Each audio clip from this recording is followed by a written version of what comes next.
નમસ્કાર, spark today ન્યૂઝમાં આપનું હાર્દિક સ્વાગત છે. આજે 1 જુલાઈ ડોક્ટર્સ ડેની સાથે સાથે આજે CA એટલે કે ચાર્ટર એકાઉન્ટન્ટ ડે, એક એ દિવસની પણ ઉજવણી વિશેષ કરવામાં આવી રહી છે. ચાર્ટર એકાઉન્ટ હાલ અત્યારે સ્ટુડન્ટ્સ એટલે કે વિદ્યાર્થીઓ CA બનવાની ખૂબ ઈચ્છા ધરાવતા હોય છે, પરંતુ CA બનતા પહેલાં ઘણા બધા સંઘર્ષો હોય છે. તેની વિશે પણ વાતચીત કરવી છે.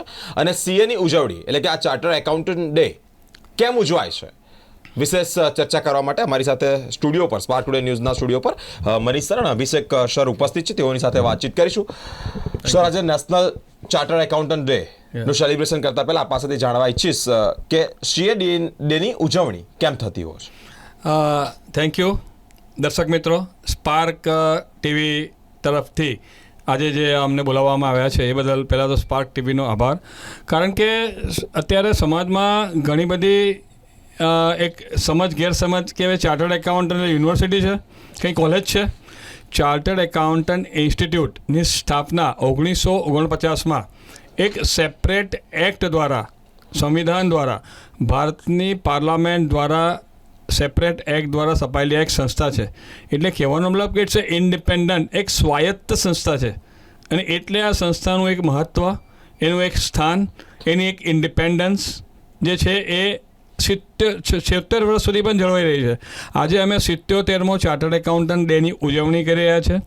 એ ઉજવણીનો મુખ્ય હેતુ જે કહેવાય એ સમાજ પ્રત્યે અમારી જવાબદારી છે. સમાજ પ્રત્યે જે chartered accountant is equal to એમને જે કહેવાય ને કે વિશ્વસનીયતા અને ચાર્ટર્ડ એકાઉન્ટન્ટ એ બંને એકબીજાના પર્યાય છે. એ સમાજને આજે ફરી અમારે બતાવવા માટે અમે આ સમગ્ર દેશમાં અમારી જે બ્રાન્ચીસ છે અને રિજનલ કાઉન્સિલની શાખાઓ છે એ તમામ શાખામાં આજે ચાર્ટર્ડ એકાઉન્ટન્ટની ઉજવણી થાય છે. સભ્યો ભેગા થાય છે અને રીટ્રિએટ કરે છે કે આપણી ચાર્ટર્ડ એકાઉન્ટન્ટ તરીકે જે જવાબદારી છે એ જવાબદારી આવનારા વર્ષોમાં વધુ સારી રીતે અમે અદા કરી શકીશું. અમે એક અફર્મેશન લઈએ છીએ, આજે એક ઓથ લઈએ છીએ, એક ધ્વજવંદન કરીએ છીએ અને બીજા કાર્યક્રમો કરી અને સમગ્ર દેશમાં આની એક ઉજવણી કરી અને ચાર્ટર્ડ એકાઉન્ટન્ટની જે વિશ્વસનીયતા છે એ કેમ વધે આવનારા વર્ષોમાં એનું અમે થોડુંક ચર્ચા વિચારણા પણ કરીએ છીએ. જી સર, CA ચાર્ટર એકાઉન્ટન્ટ કોઈ વ્યક્તિ ભણે છે પછી CA બને છે, ઓકે, તમારી મુખ્ય ભૂમિકા શું હોય છે? તમારી મુખ્ય કાર્ય કરવાની કાર્યશૈલી શું હોય છે? ચાર્ટર્ડ એકાઉન્ટન્ટની ભૂમિકાનું વાત કરું તો મેં આગળ કીધું એમ વિશ્વસનીયતા. ચાર્ટર્ડ એકાઉન્ટન્ટ એટલે કોઈ પણ ફાઇનાન્શિયલ સ્ટેટમેન્ટ, એ આપની ભાષામાં બેલેન્સ શીટ કે પ્રોફિટ એન્ડ લોસ એકાઉન્ટ, કોઈ પણ ફાઇનાન્શિયલ સ્ટેટમેન્ટ જ્યારે એની ઉપર ચાર્ટર્ડ એકાઉન્ટન્ટની સહી હોય, એનો મેમ્બરશિપ નંબર હોય, અને હવે તો UDIN જનરેટ કરવું પડે, એક યુનિક નંબર જનરેટ કરવો પડે કે આ ખરેખર ચાર્ટર્ડ એકાઉન્ટની સહી છે. એવું સહીવાળું ડોક્યુમેન્ટ જ્યારે હોય તો એ સહીવાળું ડોક્યુમેન્ટ ભારતની તમામ રેગ્યુલેટર્સ, એ ઇન્કમટેક્સ ડિપાર્ટમેન્ટ હોય કે કંપની લો બોર્ડ હોય કે GST ડિપાર્ટમેન્ટ હોય કે બેંક હોય કે ઇવન હું તો કહું છું MNCs હોય, ક્યારે મલ્ટીનેશનલ કંપની જોડે ઇન્ડિયન કંપનીઝનું મર્જર થતું હોય, એક્વિઝિશન થતું હોય, કંઈક જોઈન્ટ વેન્ચર થતું હોય, તો આ દરેક જગ્યાએ ચાર્ટર્ડ એકાઉન્ટન્ટની સહી કરેલી જે ફાઇનાન્શિયલ સ્ટેટમેન્ટ છે એ ખૂબ જ મહત્ત્વનો ભાગ ભોગવે છે.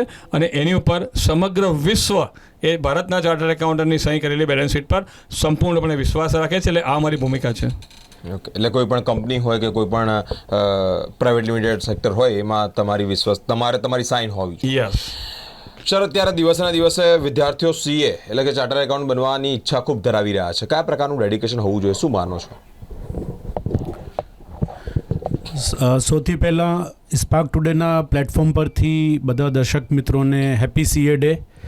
અને અમે ધન્યવાદ કરીએ છીએ સ્પાર્ક ટુડેને કે અમે અહીંયા એક અવસર આપ્યું છે કે CAનો શું રિયલ મિનિંગ છે અને શું મહત્ત્વ છે અમે આજ આપની સમક્ષ રજૂ કરીએ છીએ. હવે CA બનવા માટે એટલે CAની કેમ એટલી વેલ્યુ છે, એ બે મહેજ એલ્ફાબેટ નથી. CA એટલે chartered accountant, A words of trust છે. અને જે CA બનવામાં મહેનત અને સંઘર્ષ લાગે છે એટલે જ એની એટલી વેલ્યુ છે. જે આપ કહો છો કે ભાઈ CA બનવા માટે શું જોઈએ, તો જે જ્યારે હું સ્ટુડન્ટ હતો કે મનીષભાઈ સ્ટુડન્ટ હતા, તો ત્યારે અમારી જે સ્ટ્રેટેજી હતી એમાં 3 વસ્તુ જોઈએ CA બનવા માટે. પહેલી તો દૂરદ્રષ્ટિ કે તમારો એક લક્ષ્ય હોવું જોઈએ કે મારે સીએ બનવું છે. બીજો પ્લાનિંગ, એટલે પ્રોપર પ્લાનિંગથી મહેનત કરવી. અને થર્ડ ઇઝ હાર્ડવર્ક, એટલે લોંગ ટર્મ વિઝન, પ્લાનિંગ અને હાર્ડવર્ક, એ 3 વસ્તુ બહુ જરૂરી છે. કારણ કે આગળ જ્યારે કોઈ સ્ટુડન્ટ સીએ બની જાય છે તો એઝ એ પ્રોફેશનલ તરીકે પણ આ 3 ક્વોલિટીઝ જે સીએની ડ્યુટીઝ નિભાવવા માટે બહુ જરૂરી છે. એટલે long term vision, planning and hard work. હવે આપણે આજની તારીખમાં ઇકોનોમીની વાત કરીએ જી, તો રિસેન્ટલી વી ક્રોસ્ડ $4 ટ્રિલિયન ઇકોનોમી, અને આપણે હવે વિશ્વમાં ચોથી સૌથી મોટી ઇકોનોમી બની ગયા છીએ. અને જે મનીષ સર કહ્યું કે ઘણા બધા રોલ્સમાં ચાર્ટર્ડ એકાઉન્ટન્ટ હોય છે. આ 4 ટ્રિલિયન ઇકોનોમીમાં પણ સીએસનો બહુ યોગદાન છે. જે ટેક્સ કમ્પ્લાયન્સીસ, નવા લોઝ આવે છે તો જનતામાં એની સમજ પેદા કરવી અને કમ્પ્લાયન્સનું લેવલ વધારવાનું કામ આખા ઇન્ડિયામાં બધી જગ્યા સીએ કરે છે. પછી ગવર્નન્સ ના કેરટેકર તરીકે કોર્પોરેટ વર્લ્ડમાં અને બિઝનેસની ઇન્ડસ્ટ્રીમાં જ્યાં પબ્લિક મની હોય છે, સીઓનો બહુ મોટો રોલ છે. પછી ગવર્મેન્ટને પોલિસી મેકિંગ અને ડિસિઝન મેકિંગમાં ઘણી બધી કમિટીઝમાં અને પેનલ્સમાં સીએનો બહુ કન્ટ્રીબ્યુશન છે. તો આ બધી વસ્તુઓમાં સીએ બહુ રોલ પ્લે કરે છે. હવે આજે 4 લાખ સીએ છે અને 4 ટ્રિલિયન ઇકોનોમી છે. એ પ્રમાણે ગણીએ તો જે અમૃતકાલમાં ગવર્મેન્ટનો ટાર્ગેટ છે કે બાય 2047 જ્યારે આપણા દેશના 100 વર્ષ પૂરા થશે ત્યારે we will be $35 trillion economy, અને ત્યારે આપણે ત્રીસરી સૌથી મોટી અર્થવ્યવસ્થા આપણે દેશ બનશે. અને કરન્ટલી જે મેજર ઇકોનોમીઝ છે એમાં એ બહુ આપના માટે હર્ષનો વિષય છે કે we are fastest growing major economy in world. એટલે એ એક બહુ મોટો અચીવમેન્ટ છે. અને એ જોઈને $35 ટ્રિલિયન ઇકોનોમી બાય 2047નો ટાર્ગેટ અચીવેબલ લાગે છે. અને ત્યારે દેશમાં Manish sir around 12 lakhs chartered એકાઉન્ટન્ટની જરૂર પડશે, 12 to 16 lakhs. એટલે જે આપણા યુથ છે એના માટે બહુ મોટી ઓપોર્ચ્યુનિટી છે કે આ અમૃતકાલમાં દેશની ગ્રોથમાં કન્ટ્રીબ્યુશન આપે અને નવા સ્ટુડન્ટ્સ અને જે આપનો યંગ જનરેશન છે એ આ પ્રોફેશનમાં આવે અને દેશના યોગદાનમાં કન્ટ્રીબ્યુશન આપે. Thank you. સર, એક ક્વેશ્ચન રેઝ થયો છે, ક્વેશ્ચન ક્રિએટ થયો છે કે જ્યારે સીએ બને છે, કોઈ વિદ્યાર્થી ભણે છે, સીએ બને છે, તો જ્યારે કોર્પોરેટ સેક્ટરમાં આવે છે અને એને જોબ માટે, તો શું એ ગવર્મેન્ટ કરી શકે કે પોતાનો પ્રાઇવેટ રીતે કામ કરી શકે? કેવી રીતે? બહુ સરસ ક્વેશ્ચન છે. પણ અભિષેક સરે જે જવાબ આપ્યો એનું એક જે સ્ટુડન્ટ મિત્રો કે કોઈ વાલી આ અમારી ટોક શો જોતા હોય તેમને જણાવું કે આ 3 મુદ્દા કેમ હાર્ડવર્ક કેમ જરૂરનું છે. આખા વિશ્વમાં ચાર્ટર્ડ એકાઉન્ટન્સીનો એક જ કોર્સ એવો છે કે જેમાં entry is easy and exit is difficult. તમારે મેડિકલ ફિલ્ડમાં જવું હોય, એન્જિનિયરિંગમાં જવું હોય, લોમાં જવું હોય તો એન્ટ્રન્સ ટેસ્ટ ઇઝ ડિફિકલ્ટ અને પછી એન્ટ્રી ઇઝ ઇઝી. અહીંયા અમે જે એન્ટ્રી છે એ એન્ટ્રી 50-55% કોમન જે આવે તો એ સ્ટુડન્ટ પોતાને ચાર્ટર્ડ એકાઉન્ટન્ટ તરીકે રજીસ્ટર કરાવી શકે છે. પછી જો આ 3 મુદ્દા મિત્રો ધ્યાનમાં રાખશો તો ચાર્ટર્ડ એકાઉન્ટન્ટની કોર્સ જરા પણ અઘરો નથી. અને અભિષેક સરે કીધું એમ આવનારા વર્ષોમાં ભારતમાં ચાર્ટર્ડ એકાઉન્ટન્ટની ખૂબ જરૂર છે. એટલે આ એક ખૂબ અગત્યની વસ્તુ દર્શક મિત્રોને, વિદ્યાર્થીઓને અને વાલીઓને જણાવવા માગીશ કે આ ખૂબ જ એક સારો ઉજ્જવળ કારકિર્દી તરફ લઈ જતો કોર્સ છે અને જરાક પણ અઘરો નથી. જો આ 3 વસ્તુ ધ્યાનમાં રાખશો તો તમારા દીકરાઓને, તમારી દીકરીને કે વિદ્યાર્થી મિત્રો આપને માટે આ ખૂબ જ ઉજ્જવળ કારકિર્દી ધરાવતો કોર્સ છે. અને જે આપણે કીધું કે સીએ થયા પછી શું, તો ચાર્ટર્ડ એકાઉન્ટન્ટ થયા પછી 2 ઓપોર્ચ્યુનિટી છે. તમે પોતાની પ્રેક્ટિસ કરો, તમારી પોતાની ફર્મ હોય, તમારી પોતાની ઇન્ડિવિજ્યુઅલ ફર્મ હોય કે તમે કોઈ ફર્મમાં ભાગીદારીમાં હોય તો તમે audit, income tax, GST, consultancy, financial consultancy, merger acquisition, transfer pricing, આવા અલગ એરિયા સિલેક્ટ કરી અને એમાં તમે તમારી કન્સલ્ટન્સી આપી શકો, તમારી એડવાઇઝરી સર્વિસ આપી શકો. અભિષેક સરે કીધું એમ જે પ્રેક્ટિસમાં જે ચાર્ટર્ડ એકાઉન્ટન્ટ છે એ પ્રેક્ટિસમાં જે ચાર્ટર્ડ એકાઉન્ટન્ટ છે they are the most important factor, most important the government representative one way કે એ લોકો ક્લાયન્ટની જોડે લાયઝન કરી, ક્લાયન્ટને સપોર્ટ કરી અને અત્યારે જે જીએસટી કલેક્શન રેકોર્ડ પર પહોંચ્યું છે એમાં હું ગર્વ સાથે કહીશ કે એમાં ચાર્ટર્ડ એકાઉન્ટન્ટ, જે પ્રેક્ટિસિંગ ચાર્ટર્ડ એકાઉન્ટન્ટ છે એનો ખૂબ મહત્વનો ભાગ છે. એટલે first is they can decide chartered accountant થયા પછી કે મારે પ્રેક્ટિસ કરવી છે.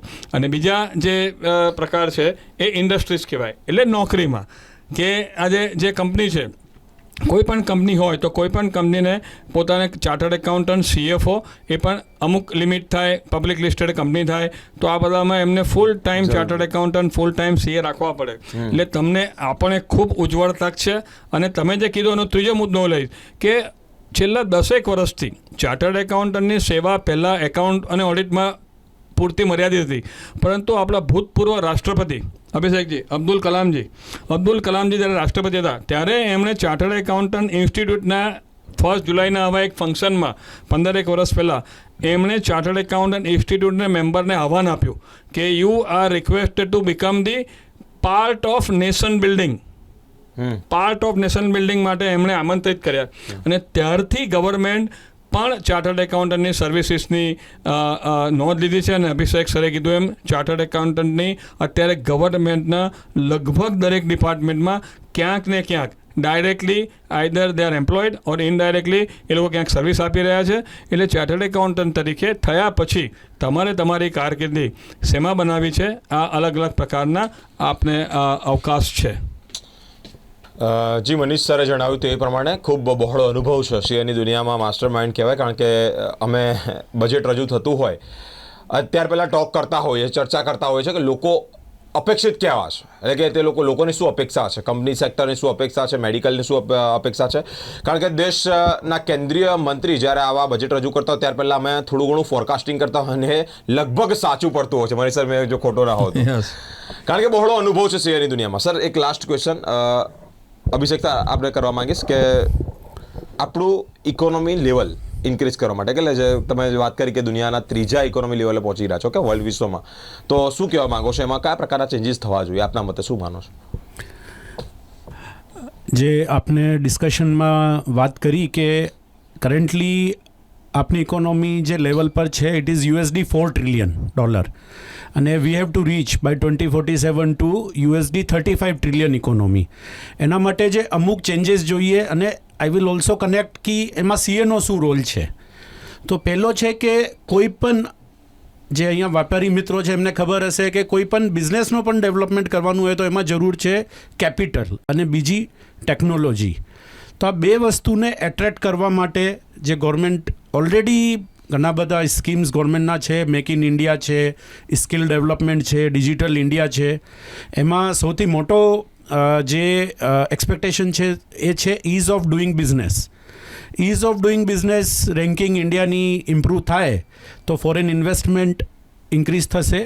અને બીજું ક્રેડિટ અવેલેબિલિટી, કેપિટલમાં જે ગવર્મેન્ટ અને બેન્કિંગ સેક્ટરનો જે સબસિડીઝ અને લોન્સ અને એડવાન્સીસ થ્રુ જે સપોર્ટ હોય છે, અને ખાસ કરીને MSME સેક્ટર જે largest employer in our country છે, MSME સેક્ટર સૌથી વધારે એમ્પ્લોયમેન્ટ જનરેટ કરે છે, તો એને પણ ક્રેડિટ સપોર્ટ અને ઇઝ ઓફ ડુઈંગ બિઝનેસ, આ બે વસ્તુમાં ગવર્મેન્ટને થોડા ઓર ઇમ્પ્રુવમેન્ટ કરવા જોઈએ. કારણ કે આ સપોર્ટ મળશે તો જ આપને make in India through manufacturing ઇન્ડિયામાં થશે. કારણ કે જે 3 સેક્ટરનો જે ભાગ હોય છે ઇકોનોમીમાં, એગ્રીકલ્ચર, મેન્યુફેક્ચરિંગ અને સર્વિસ, તો ત્રણને બૂસ્ટ મળવું જોઈએ તો જ આપની ઇકોનોમીની સાઇઝ વધશે. અને સીએનો રોલ એટલે છે કે જે ગ્લોબલ ઇન્વેસ્ટર આવે છે, કે જે public money through share capital જે લિસ્ટેડ કંપનીઝમાં જનરલ પબ્લિક ઇન્વેસ્ટ કરે છે, અને બેન્ક્સ જે ક્રેડિટ આપે છે ઇન્ડસ્ટ્રીને એ પણ પબ્લિક મની છે. તો એ સારી રીતે વપરાય, એનો વ્યવસ્થિત ઉપયોગ થાય, એન્ડ યુઝ પર કંટ્રોલ રહે, એના માટે પણ ચાર્ટર્ડ એકાઉન્ટન્ટ્સનો બહુ મોટો રોલ છે. અને કોન્ફિડન્સ વધશે તો ઇન્વેસ્ટમેન્ટ વધશે અને ઇન્વેસ્ટમેન્ટનો એફિશિયન્ટ યુઝ થશે. તો એ બહુ ઇમ્પોર્ટન્ટ આઈ થિંક રોલ છે ગવર્મેન્ટનો, અને એમાં હેલ્પ કરવાની જે ડ્યુટી છે ચાર્ટર્ડ એકાઉન્ટન્ટ્સની. તો આ બે વસ્તુ મને લાગે છે બહુ ઇમ્પોર્ટન્ટ છે. જી, ખૂબ ખૂબ આભાર મનીષ સર, અભિષેક સર, આ માહિતી પ્રોવાઈડ કરવા બદલ. આજે CA ડે 1 જુલાઈ, ચાર્ટર એકાઉન્ટન્ટ. મિત્રો, વિદ્યાર્થીઓ જ્યારે ભણીને બહાર નીકળે છે, CA બનવાની ઈચ્છા દર્શાવે છે. સરે જે પ્રમાણે વાત કરી, ટોટલ ડેડિકેશનની ખૂબ જરૂર છે. અને આગામી સમયમાં ભારત એક વિકસિત દેશ તરફ જ્યારે જઈ રહ્યો ત્યારે એક ખૂબ મોટી ઓપોર્ચ્યુનિટી, ઉજ્જવળ ભવિષ્યની તકો પણ કહેવાય કે તે જોવા મળી રહી છે. જો વિદ્યાર્થીઓ, જો સ્ટુડન્ટ્સ, જો માતા પિતા પોતાના બાળકોને CA બનાવવા ઈચ્છતા હો તો ભારત દેશમાં તેની ખૂબ જ ખૂબ જ ઉજ્જવળ ભવિષ્ય છે, કારણ કે આવનારી તકો એટલી બધી છે કે સીએ બન્યા બાદ સરે જે કીધું કે પ્રેક્ટિસ જીએસટી અંતર્ગત કલેક્શન માટે જે પ્રેક્ટિશનર સીએ કહેવાય તે લોકોનો ખૂબ મોટો સિંહ ફાળો છે. આપણું અર્થતંત્ર તે વિશ્વમાં જ્યારે ત્રીજા નંબરનું ચોથા નંબરનું આવતું હોય અને ત્યારે આ લોકોની એક એમ ડ્યુટી કહેવાય, ખૂબ મહત્વનો ફાળો કહેવાય. આજે સીએ ડે અને તે અંતર્ગત જેમની પાસે ઘણા બધા વર્ષોનો બહોળો અનુભવ છે સીએ તરીકેનો, ઘણી બધી કંપની, ઘણા બધા પ્રાઇવેટ સેક્ટરોને તે લોકોએ આ પ્રમાણે કામ કર્યા હોય, ત્યારે તેઓ સાથે વિશેષ વાતચીત કરી અનેક દિવસોની ઉજવણી, અનેક દિવસોના જે મહાનુભાવો છે, જે દિવસ અંતર્ગત અલગ અલગ વ્યક્તિઓ મહાનુભાવો સાથે વાતચીત થતી હોય છે, તે આપ સુધી પહોંચાડવાનો નમ્ર પ્રયત્ન કરતા રહીશું અને તે જ અંતર્ગત તમારી સાથે સ્પાર્ક ટુડે ન્યૂઝ પર જોડાયેલા રહો. કેમેરામેન ગૌતમ સાથે હું બિરેન, સ્પાર્ક ટુડે.